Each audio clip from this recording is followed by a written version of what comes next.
plaza ng natagpuan. Galing na plaza, bigot ah.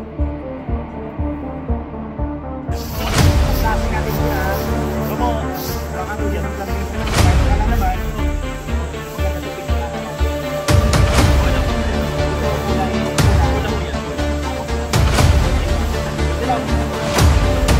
Sa lahat ng viewers na ng Manager TV, please subscribe and click the notification bell.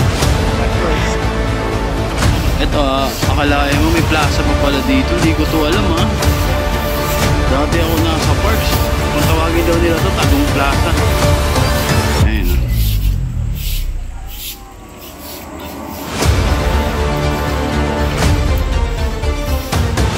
Ito si Sir. Wala sa inyo. Si German.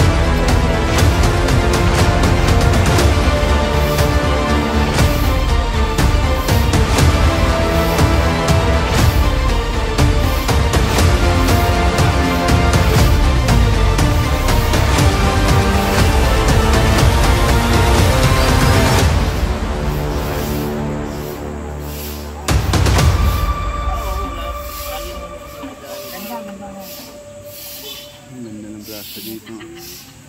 Samora po. Father Sundo Samora. Father Zamora. Ayun oo. Maganda rin po yung plaza dito.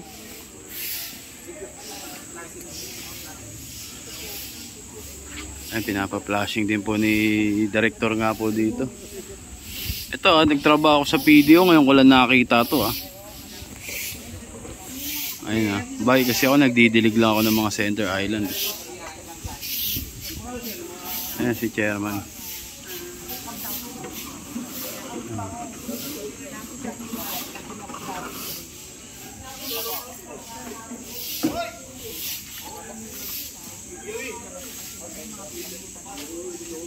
Oh, yung sa unahan.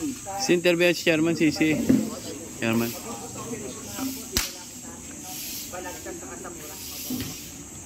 Chairman, pwede po magtanong. Sir, ano yung ginagawa nating maitutulong sa mga gustong mangyari ni Yorme dito sa Maynila, sir? Regarding sa paglilinis dito sa mga nasasakupan natin. Yung po, yung halimbawa yung mga sidewalk namin, nalilinis namin dahil nga alam naman si Yorme, bilis-bilis. Yes, tama po. Yun ang ginaba niyang kautusan sa amin. Dahil nga sa Yorme na ako po, may gobyerno tayo. Yun. Kumikilo. Diyan, anong barangay po kayo? Barangay 847. Barangay 847. Zone 92. So, yun. Kayo, Meron po ba kayong mensahe sa ating butil ngayon? Ay, Boss Yorme, po kami kumikilos para sa inyo. Alam ko po na marami kayong matutulungan at salamat po at kayo ang naging Yorme ng Maynila. Kayo naging ama ng Maynila. Babalik po ang kalinisan ng Maynila. Salamat Yorme. Maraming salamat, Chairman. Ano pong pangalan niyo, Chairman? Ruben Flores Jr. po. Ayun. Salamat po, Chairman. Thank you po. Sabi nga ni Chairman, babalik lang. Ayan. Ipag-flashing natin siya. Opo. Baka po dyan maglambing sa'yo. Kung mayroon ka lang naman. Maganda to, pinturahan natin. Wala akong problema. Ito kulay pula. Pula ho yan, pula. Tapos ito kulay dilaw. Dilaw. Dilaw, maganda din. Sige, meron ako. Sa pula lang, ano na lang. Ayan, pinapipintor. Kaya ba? Kaya, Chairman yan. Yan yung mga chairman natin. Yan. Para mapaganda yung plaza natin. Pag-flashing muna natin ito, lilibagan muna natin. Ang galing natin yung lumot. Yun. Ganda nito, ang ganda. Maganda, sir. Tapos papataniman natin ang halaman. Paikot. Palaguin natin yung mga halaman. Yan. Yun. Magandang pahingan. Malilim, sir. Gandang pahingan dito. Ano mo yung mga yung mga senior natin, maganda pa nga ito. Yung may mga ano ka dyan, yung mga Puan. Yan. So, ayan. Dati po, panahon pa ni Mayor Dim. Kaso, Sobrang tagal. kasi yung mga bata, binubuhat nila. Ano siya, simento siya Ano nababa. So, yun nga po. Ang ganda ng plaza eh. ang ganda pa siya. Yes, sir. talagang pag nasisikatan ng araw, maganda magpainit. Apo. Sa umagaw dyan, sila nagkakainin. Tingnan nyo, may old house pa dito. Yung mga mga 1950s. Hindi ako nagkamali, Che. No, tama. Hindi pa kami pinanganak. Wala pa tayo. Wala pa, nakatayo na. Pero Che, tanong ko lang po sa inyo, ano po ba yung mga activities dito sa plaza nito? Pag birthday ni Father Jacinto, saka August meron siya, tapos sa February yung kamatayan niya, meron siya. Pero meron po dito activities Meron ng po. regular. Yung pong activities sa regular na Zumba, yung mga ganyan, meron po ba naman? Asa ngayon po, ginadala na po namin sa basketball court. Kasi wala dito sila. Okay. Apo. Kababayan Thank you po, Chairman. So, pakita ko nga sa inyo nga po itong plaza. Napakaganda po. Ayun, napakalo. Ito, pinapipinturahan nga po ni-request po ni Director kay Chairman na mapinturahan nga po ito. Pero lilibagan muna. Lilibagan muna ng mga taga Parks Development Office nga po itong lugar na ito. Ayan. Bago po bago siya pinturahan. Ayan. Ayan. Ayan, kay Padre Zamora po. Ayan. Napakasarap po dito, napakalilim, may malaking puno ng nara sampalok. Ayan, tingnan mo, sarap po pahingan, malilim. Lalo na nga po, sabi nga po ni Director, kung may upuan sana dito, magandang pahingan nga po sana. Tapos pinatataniman nga po niya pinapupuno ng mga halaman yung paligid. Ayan, yung paligid, pinapupuno nga po ni Director ng halaman. Ayan, Ayan.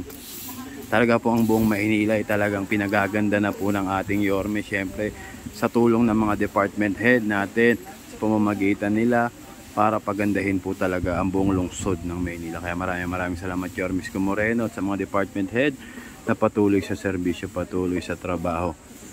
Yan, para po sa mga batang Maynila dahil napakalaking bagay po ng itong plaza na ito. Kalain niyo po, napakalilim, simpleng plaza pero alam yung sarap tambayan, ay mahangin, di ba?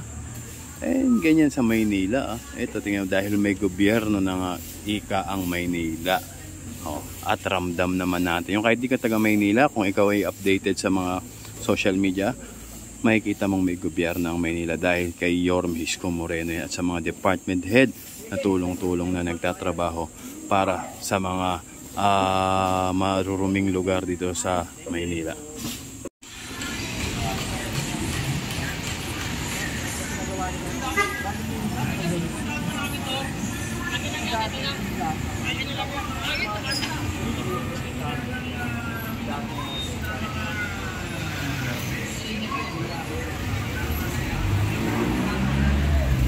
Pwede mo kami mabigyan ng kopya.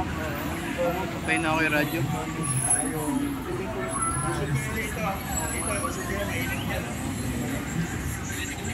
Pinapahinga ng permit na.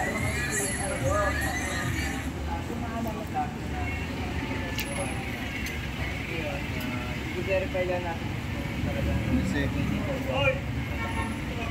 May mga congressmen talaga na kahit bawal na kayo ang public talaga.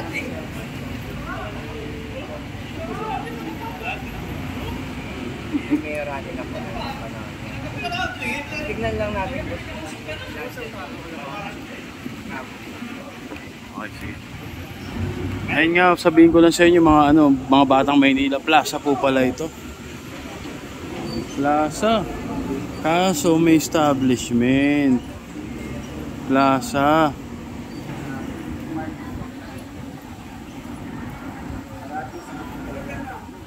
Ito, i-confirm lang po. Sorry. Makita ko lang po sa inyo Ito plaza Plaza pero ito na. Plaza, may barangay hall. Barangay 826. Grabe no.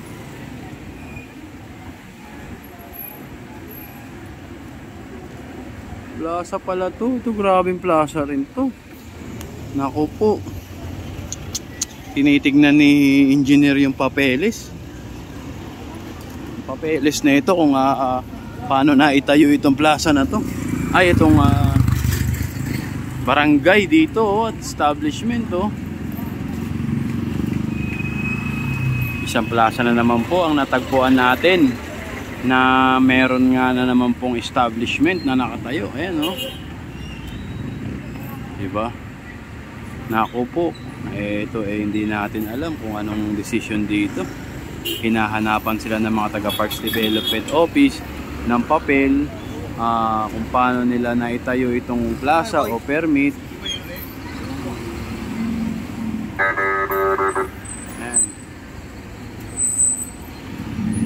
Hindi natin alam kung ano ang decision dito kasi plaza pero natayuan ng ng napakalaking establishment may nakalagay barangay 826. Ayan. Ay, nakipag-coordinate sila. Tara.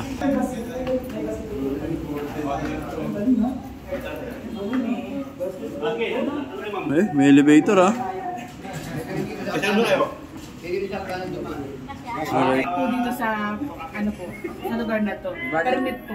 Lahat ng legal documents, permits sa upon construction nitong nanap natin. Sir, ano po ba ito? Barangay tas naging plaza? Or plaza naging barangay? Plaza nilabyan din siya. So plaza talaga siya. Barangay. Wow. Ang galing ng plaza. May court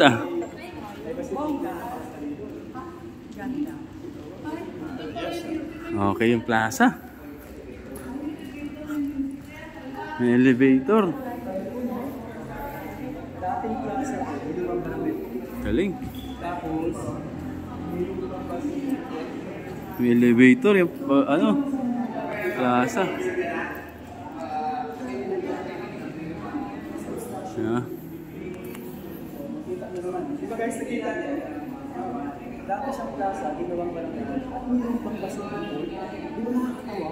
Elevator. May elevator ba social? Social? Sa lahat ng barangay, hindi na siguro pinakamaganda. Mayroon ba sa board? Galing ng plaza May elevator, merong may court. Grabe, ano kaya yung decision dito? Hinahanapan sila ni engineer ng permit. Dito nga po sa plaza na naging barangay. Ito, may elevator na, may covered court pa. Galing. Ganda. Plaza.